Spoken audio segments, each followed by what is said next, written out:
Welcome, here I've got Motorola Moto E7i Power and I'm gonna show you how to turn on and off the camera sound at this device. So let's start by tapping on the camera button to open it, and for now we are on standard photo mode. Let me take a photo.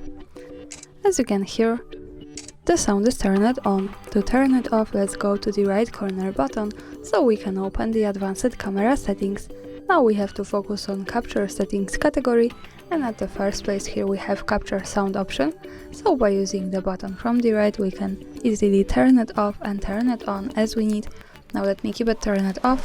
When we move back to the camera and when I take another picture, we can't hear anything.